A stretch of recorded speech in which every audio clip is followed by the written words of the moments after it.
नमस्कार। संस्कृत ज्ञान मंजरी में आप सभी का एक बार फिर से स्वागत है।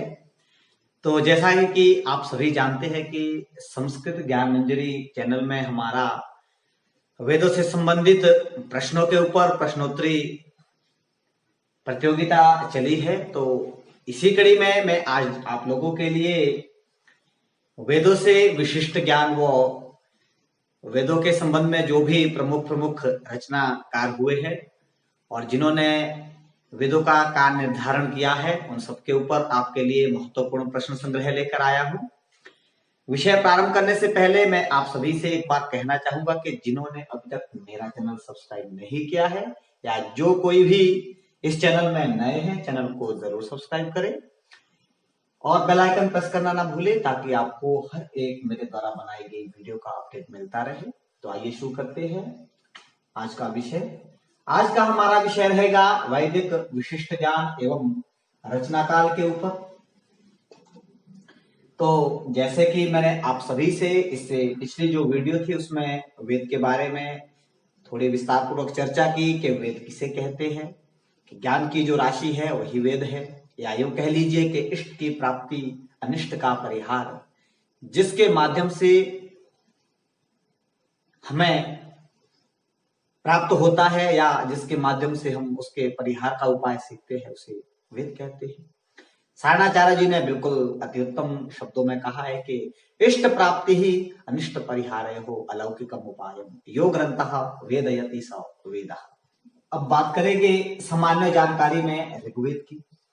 ऋच्यते स्तूयते अनेन इति ऋक्, अर्थात जिसमें स्तुति परक मंत्रों का संग्रह किया गया है, ऐसा जो वेद है उसे ऋग्वेद की संज्ञा दी गई है। ऋग्वेद में अगर बात करें कि ऋग्वेद की प्राप्ति कहां से हुई है, तो ऋग्वेद की प्राप्ति अग्नि देवता से मानी जाती है। नोट कीजिएगा, बहुत ही प्रश्नव्य प्रश्न है और ये जितने भी आपके Shastri commission, Shastri tag, PGT Sanskrit और कॉलेज कैडर के जो एग्जाम होते हैं उसमें बार बार पूछा जाता है कि ऋग्वेद की प्राप्ति किससे हुई है। ऋग्वेद की प्राप्ति अग्निदेव से है। ऋग्वेद का उपवेद आपके आयुर्वेद है। ऋग्वेद के मूल रचयिता वेद व्यास जी माने जाते हैं। और फिर आगे बात करेंगे कि जो ऋग्वेद का उपवेद क्या है, आयुर्वेद, उसके रचयिता कौन है, तो आयुर्वेद के रचयिता मूलतः धन्वंतरी ऋषि माने जाते हैं। फिर बात करेंगे इस ऋग्वेद के ज्ञान परंपरा की, कि ऋग्वेद का जो ज्ञान है वह वेद व्यास ने सबसे पहले इसे दिया था। तो ऋग्वेद का जो ज्ञान है, ऋग्वेद का ज्ञान वेद व्यास ने अपने शिष्य पैल के लिए यह दिया था। फिर बात करते हैं कि ऋग्वेद किससे संबंधित है, तो ऋग्वेद का संबंध है ज्ञान से। किससे है? ऋग्वेद का संबंध है ज्ञान से। तो ये ऋग्वेद के ऊपर एक सामान्य सी चर्चा थी। बात करते हैं यजुर्वेद की। तो यजुर्वेद की प्राप्ति वायु देवता से हुई है। यजुर्वेद के उपवेद की बात करें तो यजुर्वेद का उपवेद है आपके धनुर्वेद। और यजुर्वेद के रचयिता जैसा कि आप जानते हैं वेदों के वेदव्यास जी है, तो यजुर्वेद के भी वेदव्यास जी है। और यजुर्वेद का जो ज्ञान है सबसे पहले व्यास ऋषि ने अपने शिष्य वैशंपायन को दिया था। नोट कीजिएगा, यजुर्वेद का ज्ञान वेद व्यास ने वैशंपायन को दिया था। यजुर्वेद का संबंध है आपके कर्म से। किससे है? कर्म से है। यजुर्वेद के अगर बात करते हैं जो उपवेद धनुर्वेद है, उसके रचयिता कौन है, तो यजुर्वेद के रचयिता विश्वामित्र जी कहे जाते हैं। आगे चलते हैं, सामवेद की बात करते हैं। सामवेद के रचयिता वेद व्यास जी है। और सामवेद की प्राप्ति प्रष्टव्य है सूर्य भगवान से हुई थी। सामवेद का उपवेद गांधर्व वेद है और सामवेद का ज्ञान सबसे पहले वेद व्यास जी ने किसको दिया? जैमिनी ऋषि को दिया था। और सामवेद का संबंध उपासना से है।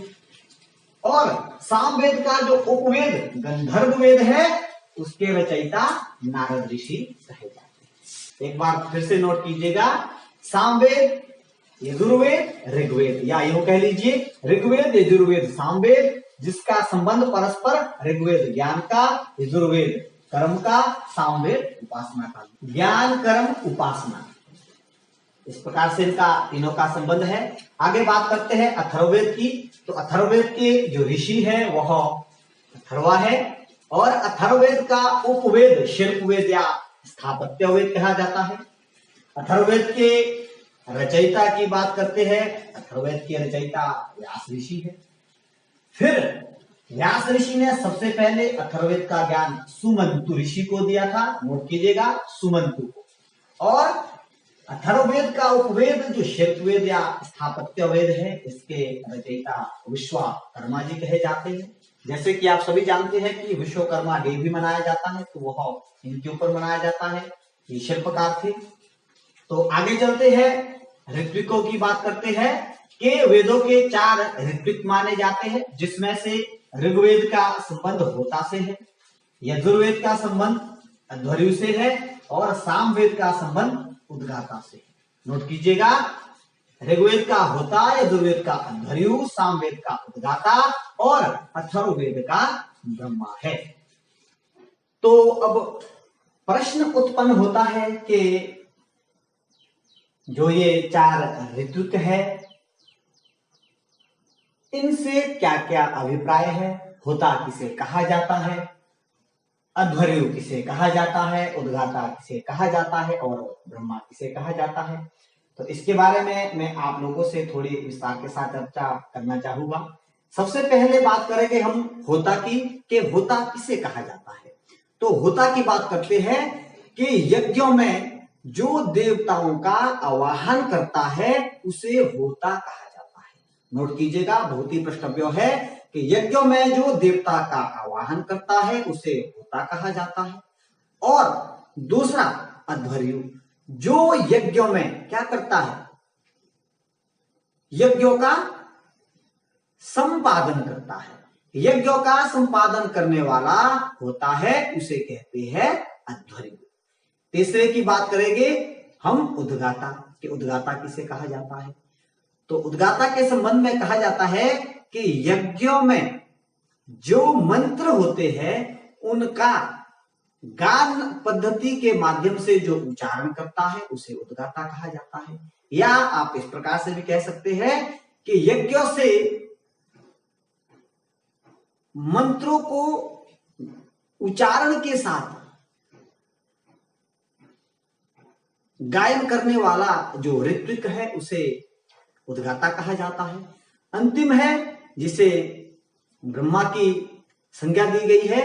तो ब्रह्मा से तात्पर्य है जो संपूर्ण यज्ञों का निरीक्षक करता होता है उसे ब्रह्मा कहा जाता है। तो ये 4 प्रकार के ऋत्विक थे। तो अब आगे चलते हैं और बात करते हैं कि जो ऋग्वेद का उपवेद आयुर्वेद माना गया है उसके संबंध में 2 विचार उपलब्ध होते हैं, जिसमें से जो चरणव्यूह शौनक है उन्होंने ऋग्वेद का उपवेद क्या माना है, आयुर्वेद।